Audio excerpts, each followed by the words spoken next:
ಎಲ್ಲರಿಗೂ ನಮಸ್ಕಾರ. ನನಗೆ ಈ ಕಾರ್ಡ್ನ ಅನೌನ್ಸ್ ಮಾಡ್ತಾಯಿದ್ದೀನಿ, ಎಕ್ಸ್ಪ್ಲೇನ್ ಮಾಡ್ತಾ ಇರೋದು ನನಗೆ ಭಾಳ ಹೆಮ್ಮೆಯ ವಿಷಯ. ಇದರಿಂದ ನಾನು ಕಲ್ಪಜ ಅವ್ರಿಗೆ ಮತ್ತು ಶ್ರೀನಿವಾಸ್ ಅವ್ರಿಗೆ ಎಲ್ಲರಿಗೂ ನಾನು ಥ್ಯಾಂಕ್ಸ್ ಹೇಳೋಕ್ಕೆ ಇಷ್ಟಪಡ್ತೀನಿ.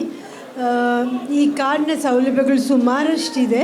ಇದರಲ್ಲಿ ಒಂದು ಉಚಿತ ಆರೋಗ್ಯ ತಪಾಸಣೆ ಮತ್ತು ಉಚಿತ ತುರ್ತು ಆ್ಯಂಬುಲೆನ್ಸ್, ಹೃದಯ ರೋಗಿಗಳಿಗೆ ಆಸ್ಪತ್ರೆಯ ಶುಲ್ಕದಲ್ಲಿ 25% ರಿಯಾಯಿತಿ, ಕ್ಯಾನ್ಸರ್ ರೋಗಿಗಳಿಗೆ ಆಸ್ಪತ್ರೆ ಶುಲ್ಕದಲ್ಲಿ 25% ರಿಯಾಯಿತಿ, ಹೊರರೋಗಿ ಮತ್ತು ಒಳರೋಗಿ ಸೇವೆಗಳಲ್ಲಿ 25% ರಿಯಾಯಿತಿ, 14 ವರ್ಷ ಒಳಗಿನ ಮಕ್ಕಳ ಚಿಕಿತ್ಸೆಗೆ 25% ರಿಯಾಯಿತಿ, ಡಯಾಲಿಸಿಸ್ ಸೇವೆಗಳಲ್ಲಿ 25% ರಿಯಾಯಿತಿ, ಆರೋಗ್ಯ ತಪಾಸಣೆ ಪ್ಯಾಕೇಜುಗಳಲ್ಲಿ 25% ರಿಯಾಯಿತಿ, ಪ್ರಯೋಗಾಲಯ ಮತ್ತು ರೇಡಿಯಾಲಜಿ ಪರೀಕ್ಷೆಗಳಿಗೆ 25% ರಿಯಾಯಿತಿ.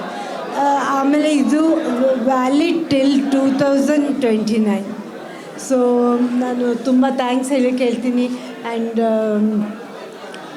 ಇದು 2500 ಫ್ಯಾಮಿಲಿಗಳಿಗೆ ಅನ್ವಯಿಸುತ್ತೆ. ಮತ್ತು ಎಷ್ಟು ಮಕ್ಕಳಿದ್ರು ಮತ್ತು 1 ಸೆಟ್ ಆಫ್ ಪೇರೆಂಟ್ಸ್ ಇದರಲ್ಲಿರ್ತಾರೆ. ಇನ್ನೆಲ್ಲ ಡೀಟೇಲ್ಸ್ನು ಅನುಶ್ರೀ ಅವರು ಹೇಳ್ತಾರೆ. ನಮಸ್ಕಾರ.